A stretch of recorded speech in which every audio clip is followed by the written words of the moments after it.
depends a bit obviously on what sort of founder setup you have, etc. But in my experience, when I usually had a technical co-founder like Nenad, my job was always to be more on the sales, marketing, product side of things.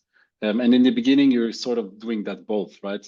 The techie person and the sales marketing person are somehow sharing this product development, product owner role, because none of them are really specialized in it, unless you have someone that is specialized. And then over time, the team starts growing. Both of those people are not capable of running this position together anymore. I think that's around the MVP stage. That's actually where it gets crucial. We have to define who takes that hat. So someone is really the product guy, and someone is running the sales marketing, and someone is running maybe the tech part or is coding. You know, that it really depends a bit on your setup. But don't just spread this product role across the team for too long. Then I think got to the point several times where he said, man, this is not working. We have to figure out who of us does this, or we have to hire externally. So then at some point I took over the product role, and I was obviously not really capable at it. So yeah, Nenad had a lot of patience with me to to let me try and fulfill this role.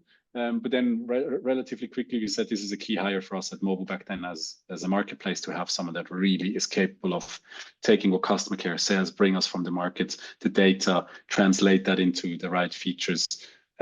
So I think you can hire very early on a proper product person to help work with the team.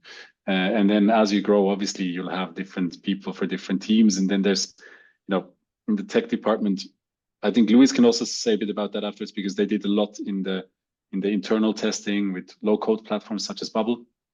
What we also did at Bexio, which I think is quite a good concept if you do it well, was that the IT team was really responsible for the whole platform, but there was an IT team directly in marketing that was responsible for the website, ads, new landing pages, these sort of things. That was a really small unit that technologically reported to Nenad as the CTO, making sure that architecturally we do the right things. But they were really agile and quick in doing their other things, while the core team was then focused on the core product, iterating that and improving that. And I think that was quite a good setup. But I also love what Carvolution is, or Luis is doing in their setup. So maybe Luis, you can say a bit about that as well.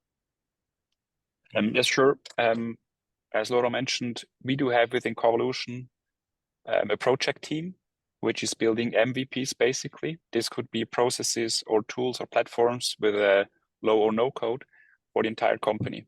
So whenever we have something maybe urgent or a new idea or project, we build it in my team, which is not reporting to the IT stack. And whenever we feel comfortable with our solution, which is obviously really an MVP, and it's not built with a big technology, it's more like with, let's say, our tools that we have, then it gets refined and integrated more deeply into the company. And this is then done by IT. And this helps us to really progress fast, despite being a 5-year-old company, and also make errors and mistakes on a lower scale. And we don't miss, it's sometimes tough to migrate from the MVP to the IT stack, because it takes time and it slows stuff down, but you have to do it at some point. But this works for us quite well, and I would do it again if I would work for another company, that you really have a dedicated team that does projects only, because in the daily business, people have enough to do anyway. So you needed a little independent team to work on new stuff. And there's one more addition. It's coming from the resource planning you mentioned earlier. What helps us to align interests was always to first understand what features will bring you. I mean, it could be user growth. A feature could bring you revenue growth. It could be cost reduction, efficiency growth, or whatever. So if you know what a feature is for, and you align it with your strategy of a company, I think it's easier to come to an agreement within a big group of people, regardless if they're coming from marketing, finance, or whatever. You have to understand what the feature is for and where you are at the moment. Because in the beginning of a company, maybe you need user growth, and efficiency is not that important. And then you come to a point where user growth is not that important anymore, but you need higher data quality or revenue growth and whatever. Each feature has its purpose, and this helps sometimes to prioritize. I can only second that also. If you work with OKRs, for example, What makes a lot of sense after the OKR for the quarters are defined, etc., is to have a resource planning together, where you sit down and you say, let's stick to the IT example. Okay, what are the projects going IT's way in this quarter based on these OKRs? And then you'll see that most of the time it's not adding up. There's just too many resources. You need to have way more resources in IT than what you're capable of delivering in this sort of setup. And that's where this approach from Louis' team is amazing, because then you can say, okay, look, these and these and these things, we're not going to give it to IT. Project team can maybe do a shortcut, give it as a way to test this out, break it down more simple.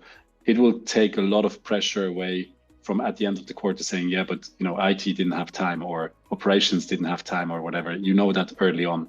But that's when the team gets a bit bigger, that becomes more important. Smaller teams, it's easier to do that because it's 2 people here, 2 people there, for example. And this is not the most urgent topic.